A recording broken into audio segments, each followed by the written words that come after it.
E aí pessoal, tudo bem? Professor Lauro aqui. Vamos para mais uma aulinha de física, tá? Nossa primeira aula da apostila de maio e espero que vocês gostem. Na verdade eu vou dividir essa aula em dois momentos, tá? E para não ficar tão pesado, tanto para mim quanto para vocês, tá? Pra ficarem assistindo um vídeo muito longo, tá joia? Então vamos aqui pegar sem muita enrolação nosso PDF, tá certo? Com a nossa apostila. E o assunto majoritário dessa apostila é o MRU. O que é o MRU? O MRU é um movimento retilíneo e uniforme, tá? Volta aqui para mim. Toda vez que eu ouço falar em movimento retilíneo e uniforme ou movimento uniforme, eu tenho que ter uma coisa em mente e tem que vir na hora. Isso tem que acontecer com você. Se não está acontecendo, tem que acontecer hoje, tá? Junto comigo aqui. Falou em movimento retilíneo e uniforme, você tem que lembrar na hora velocidade constante. Por quê? Porque essa é a principal característica desse tipo de movimento, tá? A velocidade nesse movimento ela não muda. O móvel começa com uma velocidade e mantém essa velocidade até o final, sendo sempre a mesma. Tá joia? Então vamos voltar aqui para o nosso PDF. Então, movimento retilíneo uniforme, movimento com velocidade constante, palavra-chave, tá ok? Função horária do MRU. Tá? A primeira coisa que você deve ter aprendido em física em algum momento da sua vida é o conceito de velocidade. Tá? Velocidade é o quanto esse cara andou, ΔS, sobre o tempo. Se a gente fizer uma matemática básica aqui, que depois vocês façam isso, tá? Para verificar, para constatar isso aí, tá? Trabalhe isso aí, tarefinha de casa. Se a gente isolar a posição final aqui, a gente encontra a tão conhecida função horária da posição do MRU. Tá? E o que é isso aí? Na verdade tem até um macetezinho, tá? Alguém um dia olhou para essa equação e chamou ela de sorvete, tá? Eu não sou muito fã, mas eu sei que vocês conseguem lembrar com mais facilidade quando tem um macetezinho, tá? Então fica à vontade, tá bom? Mas o que ela está me dizendo? Ela está me dizendo o seguinte, ó, a posição final de um objeto, ela é igual à posição inicial. Quando que eu tenho a posição inicial? A posição inicial de um objeto é a posição que ele ocupa no início do tempo, no tempo zero, tá certo? Somado com a velocidade vezes o tempo. Então, para que essa equação serve, professor? Serve para me dizer como que a posição desse objeto muda com o passar do tempo. Tá joia? Então, levando em conta a posição que ele está iniciando o movimento e também a velocidade que ele tem. Lembrando que a velocidade é sempre constante, tá? Tem uma legendinha aqui para vocês, depois quando forem estudar, não esquecerem, tá joia? Olha só esse exemplo. Ó. Um móvel em movimento retilíneo uniforme apresenta a seguinte função horária. Ele deu uma função horária aqui pra gente. Ó. S20 mais 3t. Considerando que os valores estão no Sistema Internacional de Unidades, ou seja, a posição, que é uma medida de distância, está em metros, e a velocidade está em metros por segundo, porque o tempo também está em segundos. Então a letra A, ó, a posição do móvel no instante inicial do movimento e a velocidade. Como é que eu faço isso? Só olhando a equação, tá? Eu tenho aqui a equação original, S igual a 20 mais 3t, 3 vezes t, né? O valor que está sozinho, sem não está multiplicando ninguém, sempre vai ser a minha posição inicial, tá? Então a posição do móvel no instante inicial, o que ele está me pedindo? Ele está me pedindo a posição inicial do objeto. Então, 20 metros, tá? E a velocidade é o númerozinho que está multiplicando o tempo, tá? Sempre, professor, sempre. Cuidado, tá? A velocidade ela pode ser positiva ou pode ser negativa. E isso tem diferença que a gente já vai ver agora, tá? Então, no caso dessa equação, a velocidade é de 3 positivo, tá? Metros por segundo. Tá bom? Mais um exemplo. A sua posição após 50 segundos. Professor, como assim a sua posição após 50 segundos? Lembra que a função horária da posição serve para me dizer onde o objeto está em um determinado tempo? Para isso que ela serve? Então agora o que a letra B fez? Ele falou assim, olha, onde é que esse cara está se ficar 50 segundos se movendo? Né? Como é que eu resolvo isso? Pego o tempo, jogo lá na minha função horária e faço as continhas básicas para encontrar o S, que é a posição que esse cara se encontra. Vamos fazer isso? Olha só, vamos fazer não, né? Vamos ver isso, né? Ó, para encontrar, basta substituir o valor de t na função. Então, a gente pega esses 50 segundos e coloca no lugar do tempo, tá certo? Então, eu tenho 20 mais 3 vezes 50. Se você fizer esses cálculos, você vai encontrar 170 metros. Então, perceba o que aconteceu. Nesse exemplo, o móvel ele partiu, tá? No começo de tudo, ele estava na posição 20 metros. Depois de 50 segundos, ele está na posição 170 metros, tá? É para isso que serve. Sem muita delonga, já vamos para o movimento progressivo e retrógrado. Lembra que eu acabei de te falar, olha aqui para mim, lembra que eu acabei de te falar que o sinal da velocidade importa, é nesse momento que ela faz diferença, tá? Por quê? Se eu tenho uma velocidade positiva, o que significa isso? Significa que o cara está cada vez se distanciando mais do que a gente chamou de origem, tá? Eu posso adotar a origem como sendo a minha mão, posso adotar a origem como sendo o meu ombro, posso adotar a origem como sendo a parede atrás de mim.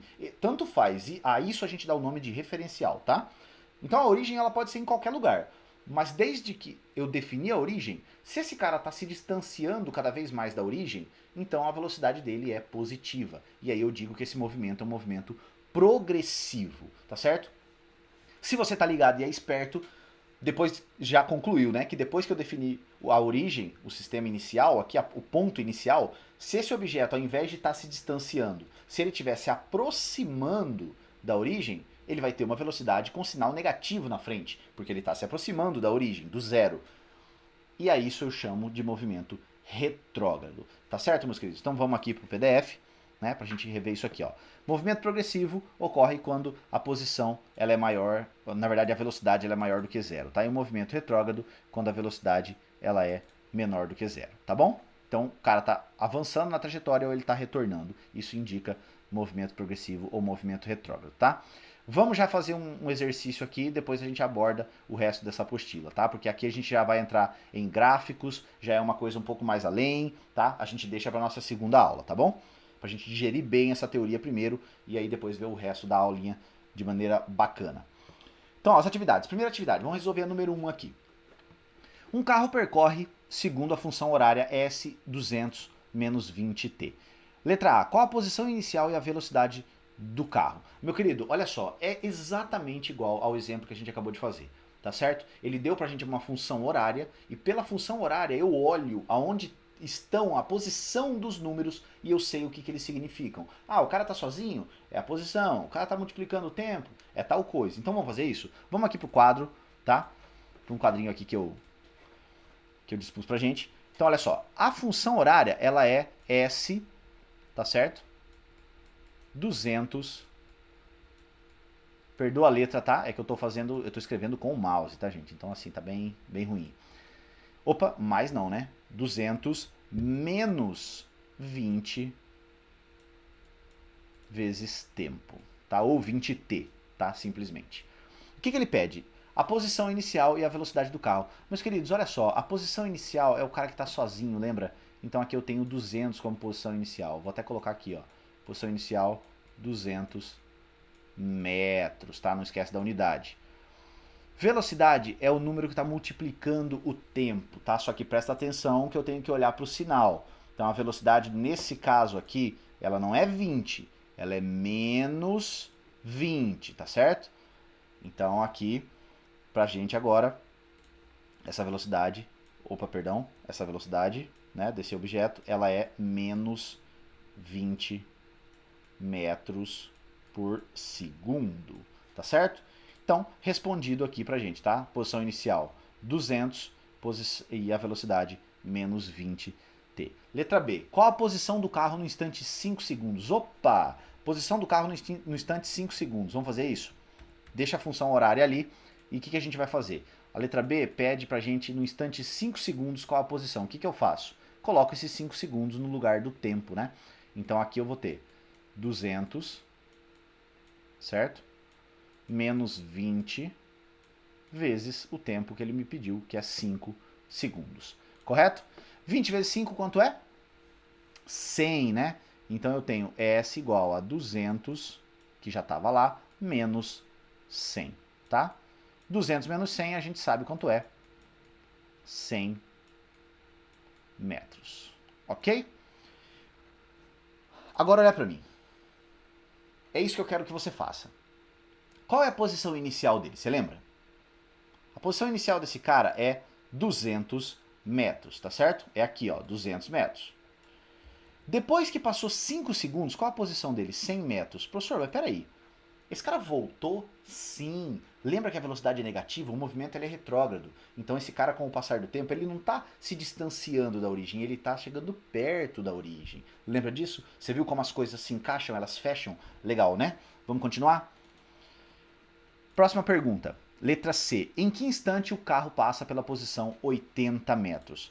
Instante em que o carro passa pela posição 80 metros. Aqui, ó, é uma coisa um pouquinho diferente.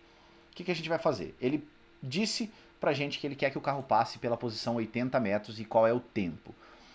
Se ele quer a posição 80 metros, então é isso que a gente vai fazer. No lugar do S, a gente usa 80 metros, porque é nessa posição que eu quero saber o tempo. E o resto da equação, eu repito, 200 menos 20 vezes t. Tá certo? Vou passar esse menos 20t inteiro para o lado esquerdo da equação e vou passar esse 80 aqui para o lado direito da equação. Tá? Vou fazer essas duas coisas ao mesmo tempo, tá? Acompanha aí. Aqui vai ficar 20 positivo vezes o tempo. Lá do outro lado, o 200 já estava, vai passar o menos 80. Professor, por que menos 80? Porque aqui ele estava mais, né? Não aparece o sinal, então ele é positivo. Então quando ele vai para o outro lado da equação, ele vai com o sinal trocado, negativo. 200 menos 80 dá quanto? 120, né? Então aqui eu tenho 20 vezes o tempo, que é igual a 120. Beleza? Vamos continuar aqui em cima. O que eu faço agora? Esse 20 está multiplicando o tempo. Para eu isolar esse tempo, eu tenho que passar esse 20 lá para o outro lado. Só que agora ele não vai com sinal trocado, porque se ele está multiplicando, ele vai para o outro lado dividindo. Então esse tempo, ele é 120 dividido por 20, né? Olha só que bacana. Professor, não sei fazer 120 dividido por 20. Cancela esse zero com esse zero. 12 dividido por 2 a gente sabe, né? Quanto é? 6 segundos. Tá certo? Respondido. Tá bom? Então, em que instante o carro passa pela posição 80 metros? No instante igual a 6 segundos. Tá ok, galera? Vamos ver se tem mais uma? Tem a letra D. O movimento é progressivo ou retrógrado? Ah, essa é fácil, né? Lembra da velocidade? Olha para a equação aqui, ó. Olha aqui para essa equação. Bate o olho nela e já enxerga, tá? Qual é a velocidade? Menos 20. Se a velocidade é negativa, o movimento é retrógrado. Tá certo? Então, qual a alternativa correta que a gente tem? Letra A. A posição inicial é 200, a velocidade é menos 20, a posição depois de 5 segundos é 100 metros, o tempo na posição 80 metros é 6 segundos e na letra D o movimento é retrógrado. Tá certo, meus queridos? Bom, vou deixar para vocês tentarem fazer a 2, tá? Vou indicar como é que faz e vocês resolvam. Como é que você vai fazer essa 2 aqui, ó? Ele quer que você monte a equação horária do movimento. Então você tem uma tabelinha com a posição e uma tabelinha com o tempo, tá? Escolhe o tempo 0, a posição que ele tá certo? E pega aqui no tempo 4, por exemplo, a posição que ele tá. Faz um menos o outro e divide, tá? Usa esse conceito de velocidade aqui, ó. Aqui em cima, onde que ele tá? Aqui, ó. Usa esse conceito de velocidade aqui, tá? Velocidade ΔS sobre tempo. Então vê quanto tempo passou de um ponto até o outro, né? Vê quantos metros ele andou desse mesmo ponto até o outro ponto e você tem a velocidade. Uma vez que você tem a velocidade, você está praticamente resolvido, né? Por quê? Porque a posição inicial dele é no tempo 0. Aonde esse cara estava no tempo 0? Ele estava na posição 25. Então a posição, o S0 dele é 25 e a velocidade você encontra fazendo essa diferença. Tá certo? A questão 3 a gente vai resolver mais pra frente, porque ela é em conta dos móveis, vai ser para uma próxima aula. Tá ok, meus queridos? Bom, fica aí então uma breve explicação. Refaz, tá? Revisa, lê de novo, tenta refazer, vê se você concorda, se você não concorda. Se ficar dúvida, me manda um WhatsApp que eu te respondo assim que possível, tá joia? Um abraço e até a próxima aula, meus queridos. Tchau, tchau.